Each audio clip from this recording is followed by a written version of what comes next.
This community update was brought to you by U-Radio.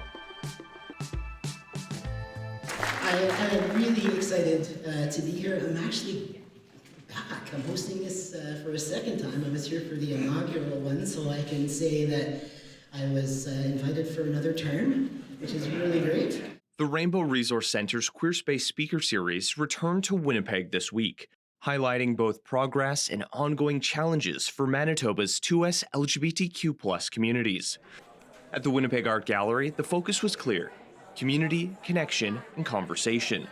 Those themes were reinforced by new findings from the State of 2S LGBTQ+ Communities in Manitoba survey. Mary Agnes is with Probe Research and principal on the survey. Yeah, it was two things. First, it was to really gauge kind of the views and attitudes of Manitobans towards the queer community, figure out where things have maybe backslid a little bit, figure out where there's good, strong support for the community.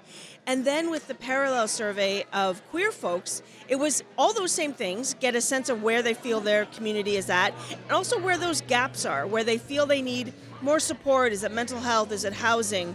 And really understand those experiences. The survey shows a strong base of support across the province. There's a really good baseline of support and allyship and comfort with 2S LGBTQ folks. We think they deserve strong protection in the law. We're generally, as Manitobans, pretty good allies. The survey found attitudes often depend on personal connection, and that understanding drops significantly when it comes to gender identity. Some of the kind of anti-trans, anti-gay rhetoric that you hear in the public, there are only two genders, gender ideology has gone way overboard, those sorts of phrases, I was surprised how common and how prevalent those views were among Manitobans. Even people who are basically comfortable, supportive with the queer community still think there's still this kind of latent pushback.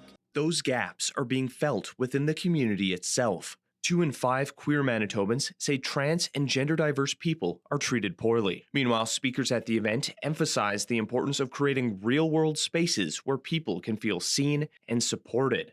One such person was Ahan Rajput of Queer Comedy Winnipeg. Yeah, I think firstly having a communal space. We are an event that happens monthly at a very specific time, at a very specific date.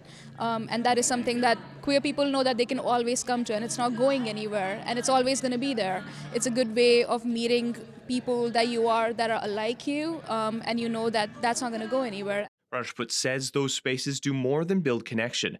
They normalize everyday queer experiences. Being able to have a queer space where you're seeing comedians that are not straight, that are talking about their identities, that are brown and black, I think creates a sense of community where you're seeing people that are like you, and that makes you also want to do something that they do.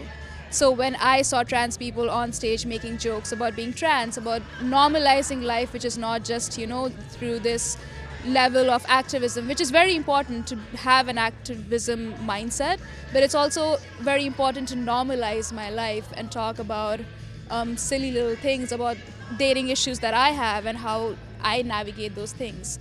But not all communities are equally represented in these conversations. During the panel, advocate Sunday Kweskakapau pointed to gaps, especially in Northern and Indigenous communities. It doesn't need what it needs to do for a community that is underrepresented, and then they're continuing to underrepresent communities. And I get this is a broad first kind of stepping stone, so we're not going to hit all the communities. Northern Manitoba isn't the most and only important community to hit, but it is one of them that was left out, and that is usually almost always left out. They say systemic barriers, like limited access to healthcare, make building safe spaces even more difficult. And how are we supposed to have safe queer spaces? We don't even have access to basic human rights services. We don't have access to a lot of healthcare. We have people traveling 12 hours just to get blood work because they can't do that there. Or having nursing stations and no access to healthcare, and people getting turned away and having heart attacks because they don't have any staff.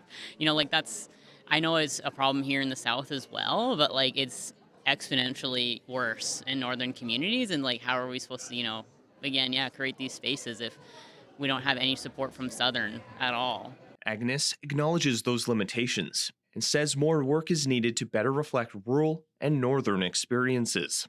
I think the gap that was absolutely true is that we probably in the survey of queer folks, we didn't have quite enough rural residents, and we definitely didn't have enough northerners. And it's hard to get them, it's hard to find them, it's hard to recruit them to bother to take a survey, but definitely more needs to be done to make sure we're capturing those views, because they're very different. Despite these challenges, organizers say the path forward is rooted in connection, and events like the Queer Space Speaker Series will continue as a way to build belonging and push for greater equality across Manitoba. You're listening to U Radio, where diverse voices connect. Stay tuned for more stories and insights that matter. With U Multicultural and the Local Journalism Initiative, I'm Ryan Funk.